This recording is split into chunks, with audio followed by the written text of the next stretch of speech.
Chapter 12. The spirit bear approached Cole with a slow, lazy stride, its head held low. Cole clenched his fist. Maybe he could hold up his arm. Maybe he had energy for one last swing. 10 feet away, the bear paused where Cole's spit had hit the grass. It lowered its head and sniffed, still eyeing Cole. The spirit bear casually licked up the spit, raised its head, eyes mild and curious, then turned and sauntered away. Cole felt a sudden rush of tears and emotion. Death would be okay if it came fast, existence ending in one last violent moment of defiance. Cole could understand that kind of death, but here he lay exposed, alone, ignored, his life leaking from his body like water from some rusty bucket. Even a bear considered him insignificant, licking up his spit as casually as if it were dew. The spirit bear never once slowed or looked back. Cole fought back his tears until the last chance of white faded into thick underbrush, and then he began to sob. He was dying, alone and insignificant, and nobody cared. Drifting off into a dream world, Cole imagined he was a baby bird in a nest. Around him, a storm raged, and the trees swayed violently. Driving rain pelted him like a hail. Frantic, Cole struggled to fly, but he couldn't escape the nest. All he could do was open his beak, wide, and raise it up towards the sky. The action, a simple admission that he was powerless. There were no conditions, no vices, no lies, no deceit, no manipulation. Only submission and a simple desire to live. He wanted to live, but for that he needed help. Otherwise, his life would end in the nest. Suddenly, the violent winds calmed and the rain stopped. Cole strained upward with his open beak as his senses drifted back into the real world of pain. Again, he and his wounded body on an island prison. The storm had stopped, and something had awakened him, an overpowering animal smell. His eyes opened. Looming over Cole, its breath warm and musty, towered the spirit bear. Inches away, its legs rose like pillars behind Cole's arms, and mist glistened on its white hair. The world stopped. For Cole, there was no wind, no cold, no time, no pain, no sound. There existed only one object, the spirit bear. Its shiny black eyes held eternity. Its intense gaze penetrated, never wavering. Surprisingly, Cole did not feel the terror he had once known. Maybe the spirit bear had come to kill him. Maybe it was only curious. Whatever the reason, Cole gazed calmly back up at the bear. He knew he would fight it to the last moment, to live. Any animal would do that. Even worms coiled back and forth to escape capture and death. But Cole also knew that if he died, his time had arrived. It would be like the baby birds, or like the worms, or the mouse. It was his turn. Cole's eyes watered and he blinked. This was the end, then. Resigned to his fate, he gazed into the bear's eyes, but found no aggression, only curiosity. It was as if the bear were waiting. But waiting for what? Instinctively, Cole gathered what little spirit he could in his mouth. When the meager fluid bathed his tongue, he stopped, paused, and then swallowed. Cole did not understand why he had swallowed, or what happened next. Hesitantly, he raised his left hand off the ground. As if reaching for an electric fence, he cautiously extended his fingers towards the spirit bear's shoulder. Inches away, he paused. Awareness flickered in the bear's eyes. Cole forced his hand forward until the fingers touched the bear's moist white coat. If he was going to die, he wanted to know what the animal felt like that killed him. Still, the bear remained motionless. Cole's fingers sank into the bushy white hair until he touched solid body. With his fingertips, he felt warmth. He felt the bear's breath and heartbeat. And he felt one more thing. He felt trust. But why? Already he had tried to kill the bear. He had spit at it. This bear had defied him, and he hated it with every fiber of his existence. Still touching the bear, Cole paused. Then he drew his hand away. The spirit bear never blinked, never twitched a muscle. Only when Cole's hand again rested on the ground, only then did the towering animal lower its huge head as if nodding. A second time it dipped its head, then stepped back away. With one fluid motion, it swung around and ambled silently down toward the waterline. Cole watched, forgetting to breathe.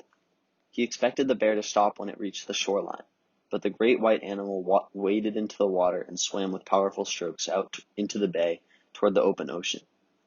A thin wake spread like a giant V behind the departing creature, until it became a silhouetted speck, finally disappearing. Cole let his imagination keep the bear visible a while longer. Finally, even that image faded. Cole blinked and took a breath, as if he were awakening. Around him, the land had come alive. A clear horizon showed under the dark blanket of clouds. Reflections of blue and gray swirled on the water as a fresh breeze ruffled the spruce boughs and sent ripples along the shoreline. Seagulls screeched and squawked their way out over the bay, diving and hunting for food. Barely 100 feet away, the mother seal and her spotted pups appeared, their dog-like heads peeking out of the water. The air still carried the rotten smells of vomit and death, but also the fresh odor of seaweed and moss and cedar salt. Vivid colors glistening wet in the bright light. A strange thought occurred to Cole. The world was beautiful. Yes, the world was beautiful. Even the wet moss and crushed grass near his hand was beautiful. Staring at the delicate patterns, he wondered why he had never noticed all this before. How much beauty had he missed in his lifetime? How much beauty had he destroyed? But the past was another time, and another life that Cole could never recapture, and didn't want to. He knew only the moment. In this moment, he was alive, the most alive he had ever felt. It struck Cole as odd that he should feel this way, at the very moment when his body had reached the point which it could no longer exist. Even as he stared at the moss deep inside him, the balance was shifting on the other side. Clinging to life was like hanging from a bar on the playground at school. On the playground, he could hold on for a long time, but when his grip finally tired, his fingers slipped quickly, and he fell. Now Cole felt himself slipping fast. He had struggled too long to hold on, his energy bleeding away. Now, it was his turn to die. This thought made Cole sad, but he accepted it. He felt content. Before the end of his life, he had seen beauty. He had trusted and been trusted. That was enough. Cole's head rested on a patch of scraggy moss that acted as a pillow. His pain seemed to float like a haze outside his body. He closed his eyes, relaxed, and let the balance shift. And as it shifted, Cole felt himself floating upward into a cloud. Gradually, a buzzing sound gathered in his head, growing louder and louder. The sound bothered Cole. He wanted quiet now. Abruptly, the buzzing stopped, and seagulls squawking surrounded his body. He could hear them arguing over him. This was what it felt like to die. He hadn't imagined it being so noisy. The seagulls began pecking at his arms and legs. Cole could not open his eyes, but he jerked his arm. Why couldn't the seagulls leave him alone? Why couldn't they wait just a little longer until he had died? Did they have to pick meat off his bones while he was still breathing? Instead of stopping, the pecking grew worse. Now the gulls were pulling at his legs and shoulders with giant beaks trying to lift him. Bizarre sensations bombarded Cole as his body was dragged and bumped across the rocks. Sharp pain stabbed through his wounds. Then the loud cry of seagulls turned into a garbled gibberish as they tugged at his shirt and shoes. What were they doing to him? Gradually, soft, warm sensations enveloped Cole, like being wrapped in a blanket. His head was tilted forward, and warm liquid filled his mouth. It didn't make sense. How could he be warm? His head must be in a puddle with muddy water running past his lips. Or maybe it was blood. He spit out the liquid and felt warm on his neck. He didn't want to drown in blood or muddy water. But again, warm liquid flowed past his lips, and Cole gave in. It didn't matter anymore how he died. He could drown, freeze, or be pecked apart by seagulls. All that mattered was that the balance had changed, and now he was drifting over the edge.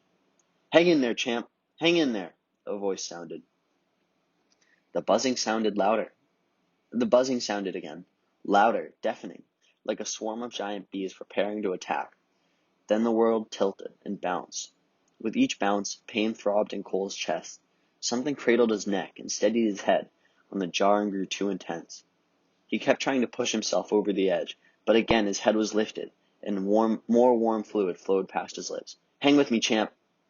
Cole spitted out another mouthful. The sweet fluid was keeping his pain alive, allowing all the bouncing and noise to continue, but nothing could stop it from leaking past his teeth and swollen, parched tongue. The warm fluid flowed down into his throat and brought back the cold. Chills racked his body in uncontrollable spasms. He moaned. When would this horrible nightmare ever end? Then, suddenly, he awoke. His eyes opened. and nothing made sense. Gone were the bay and the falling tree. A dark, restless sky still moved overhead. But where was the hard ground? The wet? The mud? The dead birds? A thick blanket held both of his arms in close to his chest. The blanket was brown, and not the colorful at-oo. Where was the atu? Cole's vision was blurred, but he understood that he was lying in the bottom of a shallow aluminum skiff. Kneeling on one knee, staring, was Edwin, the Tlingit elder who had helped bring him onto the island. Instead of his normal, detached, faraway look, Edwin's eyebrows furrowed with concern. Cole blinked hard to focus. His head had rested on someone's lap. Then he recognized Garvey, leaning over him, his face haggard with worry. "We'll be home soon," Garvey shouted above the roar of the engine. Too weak to answer, Cole let his eyes close again. He struggled to recall what happened, but couldn't. Garvey shouted something to Edwin, and the engine revved louder. Spray whipped across the bow as the boat surged into the waves. Cole held his breath, intense to lessen the pain in his ribs. It was as if somebody were beating on his chest with a bat. He felt Garvey's strong grip tighten each time they hit a big wave. The hard bucking lasted forever. Cole was drunk with pain by the time the boat finally slowed. The screaming of the engine grew muted, replaced by anxious voices shouting to them. Garvey and Edward shouted back. Then the boat bumped against something. Cole opened his eyes. They had pulled alongside a dock. A cluster of people crowded next to the boat, staring down at him. People were moving, reaching, shouting. Cole cried out in pain, and he was lifted from the boat. His ribs and legs felt as if they were being ripped from his body. Someone slipped, and Cole's legs scraped against the edge of the dock. He heard himself cry out. More footsteps pounded, and voices shouted.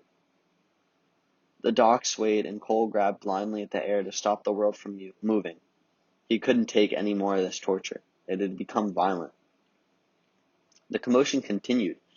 Tilting dangerously back and forth, Cole felt himself lifted onto a stretcher and carried up to the dock to a waiting van.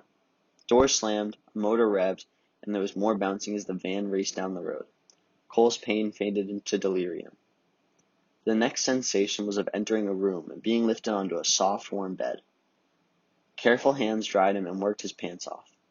He dreamed that the spirit bear was ripping at his leg, but instead of growl, a woman's soft voice said, "Easy, easy. You'll be okay. Just relax." Cole's uncontrollable shivers were replaced by hot sweating as a towel patted his forehead.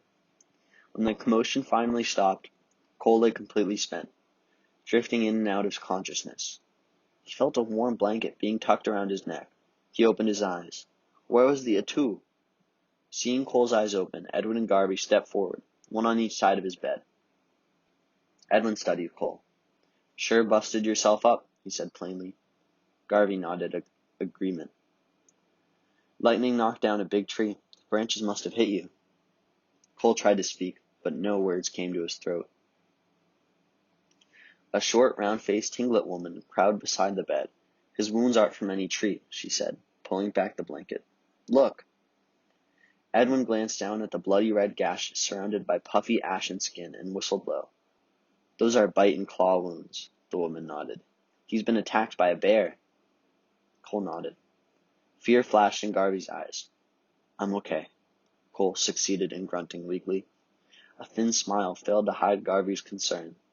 "Half your bones are busted. Your body is swollen like one huge mosquito bite, and you're nearly starved to death. Believe me, champ, you're not okay." Cole forced a nod. "I am okay," he grunted again.